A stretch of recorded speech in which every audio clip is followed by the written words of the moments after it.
سلام بنات، كي دايرين؟ لاباس عليكم؟ كنتمنى كلشي يكون بخير. الوصفه ديال اليوم هي حلوه ديال دوازاتي. كما شفتوا الشكل ديالها كيجي زوين، خصوصا الدرس صغار كيحماقوا عليها. كتجي المذاق ديالها رائع، في ساعه كتوجد مكونات بساط. بلا ما نطول عليكم بزاف، غندوزو دابا المقادير والطريقه ديال التحضير ديال هذه الحلوه. كما قلت لكم المقادير متواجده في اي دار. كنحتاجو بيضه وحده،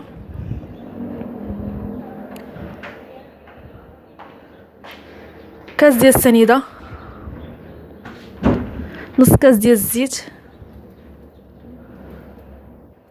غنحاولوا نخلطوا هادشي مزيان، سواء بشي حاجه بشي عصا ولا بايدينا اللي بغيتو.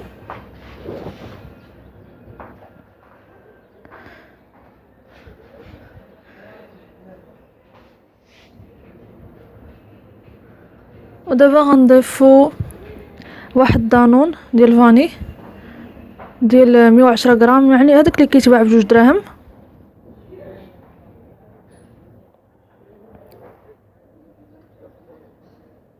نحاولوا نخلطوا هادشي كامل مزيان مع بعضياتو حتى يندمج مزيان.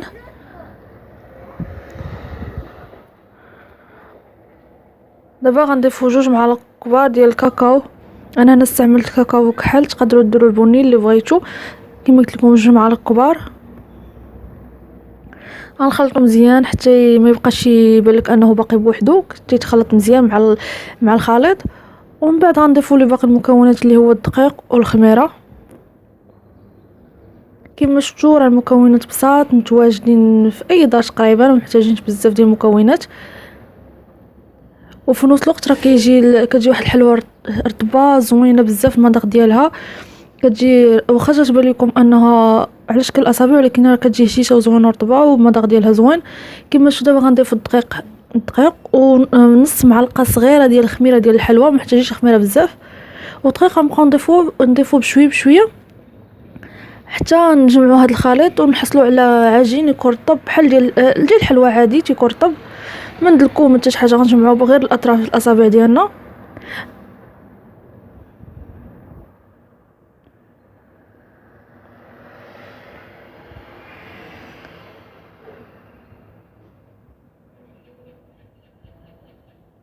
كما شفتوا غنبقى نضيف الدقيق بالتدريج حتى نحصل على واحد الخليط. نقدر نستعمل ايدي باش نجمعوه، حيت العاشق ما غاديش تكفيني. نستعمل ايدي باش نجمعو فيه، غيتقى ليا الخليط. وغنحصل على عجينه عاديه ما كتلصقش في الايد، رطبه. نوريكم دابا الشكل ديالها كيفاش غنكملوها، كيفاش كتكون من بعد ما كنساليو الدقيق كامل.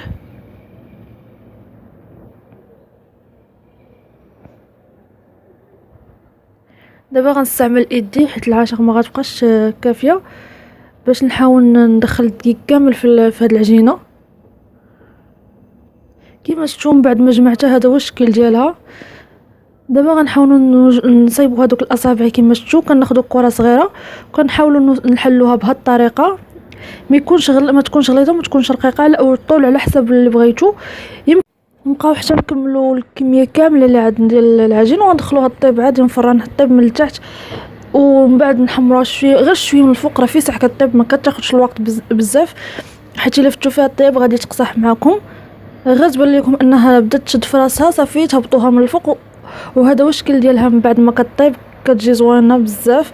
دابا غندوزو للتزيين ديالها. كنحتاجو الشوكولات اللي غندوبوه مع اي نوع ديال الشوكولات تفضلوا، سواء الشوكولات عادي ولا الشوكولات بالحليب. غدوبوه مع شويه ديال الحليب باش ما يقصحش لكم في ساع. ومن بعد غدوزوها في الكوك، يعني تقدروا التزيين تيبقى اختياري ديروها في الكوك ولا في الكاوكاو، ولكن غير تجربوا بهذه الطريقه. الشوكولات الكوك مع المذاق ديال الحلوى كيجي واحد المذاق رائع.